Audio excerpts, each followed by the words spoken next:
अस्सलामुअलैकुम। बोल न्यूज़ में खुशामदीद। मैं सना कहवान, मैं हूँ मोहम्मद कामरान और मैं हूँ महविश निसार। हेडलाइंस आपने मुलाहिजा की। बुलेटिन में बात होगी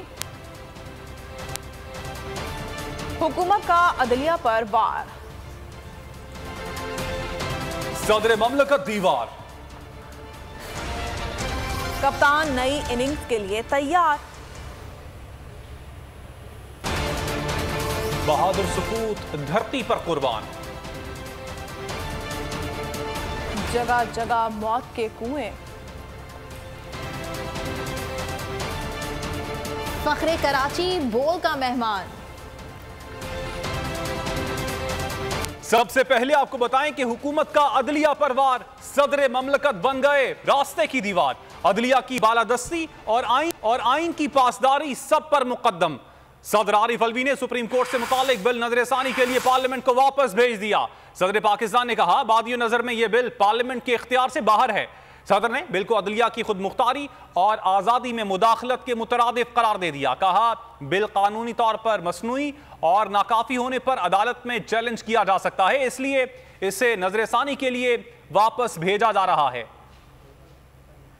सुप्रीम कोर्ट के पर काटने की हुकूमती साजिश, सदर आरिफ अलवी हुकूमती इक़दामात के सामने डट गए। सदर आरिफ अलवी ने सुप्रीम कोर्ट से मुताल्लिक नजरसानी बिल पार्लियामेंट को वापस भेज दिया। सदर पाकिस्तान ने बिल आइन के आर्टिकल 75 के तहत वापस भिजवाया। ऐवान सदर से जारी बयान में कहा गया है कि बादियों नजर में ये बिल पार्लियामेंट के इख्तियार से बाहर है। बिल कानूनी तौर पर मसनूई और नाकाफी होने पर अदालत में चैलेंज किया जा सकता है। मेरे ख्याल में बिल दुरुस्तगी, जाँच पड़ताल और दोबारा गौर के लिए वापस करना मुनासिब है। सदर ने कहा, रिव्यू और इब्तिदाई इख्तियार समाअत देता है। मुजव्वज़ा बिल आर्टिकल 184(4) अदालत की इब्तिदाई इख्तियार समाअत से मुताल्लिक है। आईनी दफात में आम कानून साजी के जरिए तरमीम नहीं की जा सकती। आइन एक आला कानून है और कानून का बाप है। आइन के तहत सुप्रीम कोर्ट रूल्स 1980 बनाएगी, जिनकी तौसीक खुद आइन ने की। सदर ने मजीद कहा कि जांच शुदा कवायद में छेड़छाड़ अदालत की अंदरूनी कार्रवाई, खुद मुख्तारी और आज़ादी में मुदाखलत के मुतरादिफ हो सकती है। रियासत के 3 सुतूनों के दायरे अख्तियार, ताकत और किरदार की वजाहत आइन ही ने की है। आर्टिकल 142(a) के तहत पार्लियामेंट वफाकी कानून साजी की फहरिस्त में किसी भी मामले पर कानून बना सकती है। 4th शेड्यूल के तहत सुप्रीम कोर्ट को पार्लियामेंट की कानून साजी का इख्तियार से खारिज किया गया है। हुकूमत हर सूरत अपनी मनमानी पर बज़िद,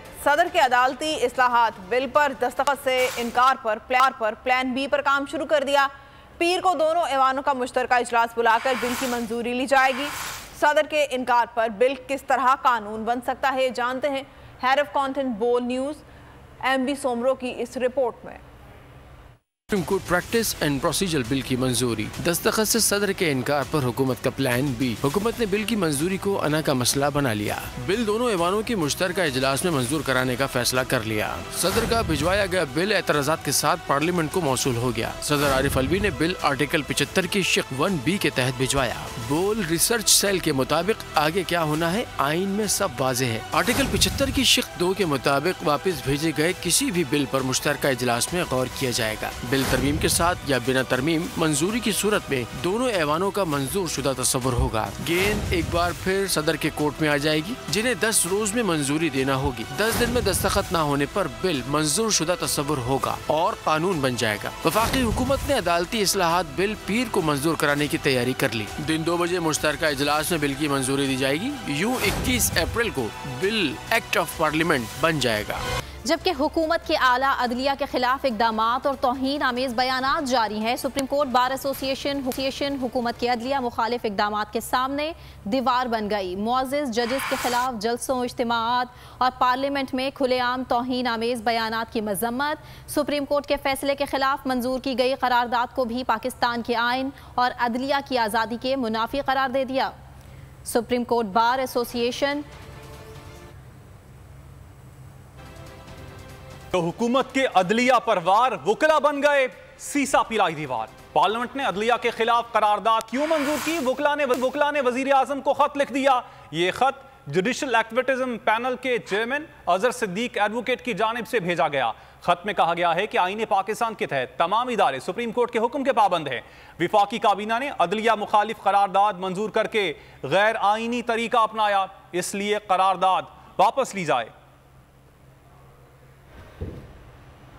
वफाकी हुकूमत की जस्टिस काजी फाइज ईसा के खिलाफ क्यूरेटिव वापस लेने की दरख्वास्त समाअत के लिए मुकर्रर हो गई। सुप्रीम कोर्ट की चीफ जस्टिस उमरता बंदयाल अपील की समाअत करेंगे। हुकूमत की जानिब से क्यूरेटिव वापस लेने की दरख्वास्त भी समाअत के लिए मुकर्रर। इस पर चीफ जस्टिस 10 अप्रैल को अपने चैम्बर में समाअत करेंगे। वज़ीर-ए-आज़म शहबाज शरीफ ने 30 मार्च को जस्टिस काजी फाइज ईसा के खिलाफ क्यूरेटिव रेफरेंस वापस लेने का हुक्म दिया और कहा था कि रेफरेंस के नाम पर जस्टिस काजी फाइज ईसा और उनके अहले खानों को हरासा और बदनाम किया गया। इसके खिलाफ रेफरेंस कोई रेफरेंस नहीं था, ये एक मुनसिफ मिजाज जज के खिलाफ मुंतकिम मिजाज इमरान खान की इंतकामी कार्रवाई थी। यह अदलिया की आज़ादी पर शबखून था।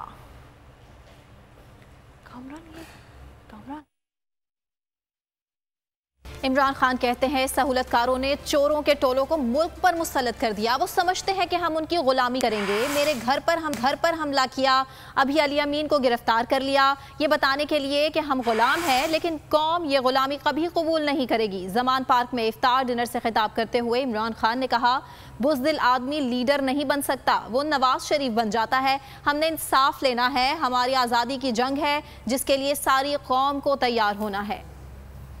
जो हकीकी आज़ादी है ये आज़ादी की जंग है और इसके लिए सारी कौम को तैयार होना चाहिए, क्योंकि आपके सामने चोरों के टोलों को ऊपर बैठा दिया है सहूलतकारों ने, और वो हम सबको समझते हैं कि अब हम इनकी गुलामी करेंगे।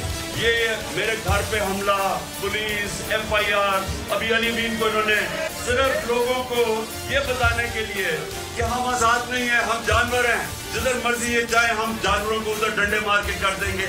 इसलिए हम सब ने इस जंग में शिरकत करनी है। जो लीडर होता है वो अपने खौफ के ऊपर काबू पाता है, नहीं तो बुज़दिल आदमी लीडर नहीं बन सकता, वो नवाज शरीफ बन जाता है। यहां पर आपको बताएं कि इमरान खान के खिलाफ लोटों को इस्तेमाल करने वाले अपने खिलाफ साजिशों के इल्जामात लगाने लगे। राना सना कहते हैं नवाज शरीफ को साजिश से हटाया गया था। इमरान खान किसी की इज्जत नहीं करते। फैसलाबाद में तकरीब से खिताब करते हुए कहा, नवाज शरीफ वजीर आजम थे तो मुल्क तरक्की कर रहा था, दहशतगर्दी और लोड शेडिंग खत्म हो गई थी, फिर उनके खिलाफ साजिश की गई।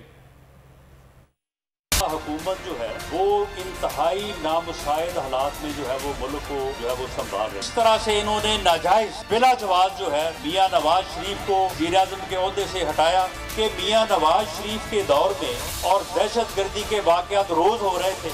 हमने 2013 से लेकर 17 तक दहशतगर्दी का भी खात्मा किया, लोड शेडिंग का भी खात्मा किया और मुल्क को तरक्की की तरफ लेके गए और मुल्क जो है वो 6.2% के हिसाब से तरक्की कर रहा था। तो फिर क्या जरूरत थी इस फितने को जो है वो लाने की, और किस तरह से साजिश करके इस फितने को बेशर्म आदमी ना किसी की इज्जत करता है, ना किसी के साथ जो है वो उसे इज्जत का सलूक करना आता है, ना उसकी को अपनी इज्जत। तो नजर आ रहा है सामने लिखा हुआ है जुल्म मिटने के लिए दो चीजों से मिटेगा भाई।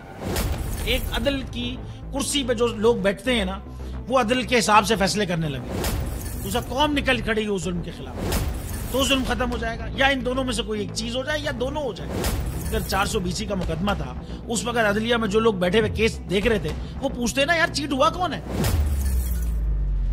जब उनको दिखता कोई चीट नहीं हुआ केस खत्म कर देते। तो जालिम जुल्म कर ही नहीं पाता। 9 जजेस ने नोट बिफोर किया मेरे केस को यार, 1.5 साल चला। शख्सी जमानत का केस, सेम केस इस्लामाबाद में कर दिया। एक ही इल्जाम पे 2 केस हो नहीं सकते भाई। मतलब 60 दिन का वक्त होता है, 102 दिन के बाद मैं जीत गया, केस बरी हो गया, 102 दिन के बाद अपील फाइल की, एक्सेप्ट कर ली। नहीं करते ना एक्सेप्ट, खत्म हो जाता ना जुल्म यार। भरी अदालत में मुझे बरी कर दिया, फिर पता नहीं क्या हुआ 2.5 घंटे बाद का नोट बिफोर, मैं नहीं सुनता ये केस। खड़े रहते अपने फैसले पे, मिट जाता जुल्म। अल्लाह ताला ने बिठाया इस कुर्सी, इन कुर्सियों पे इनको यार, ये अल्लाह ताला की तरफ से फैसले करने हैं। तो या तो ये फैसले आएंगे, जुल्म मिट जाएगा, या कौम खड़ी हो जाएगी जुल्म के खिलाफ।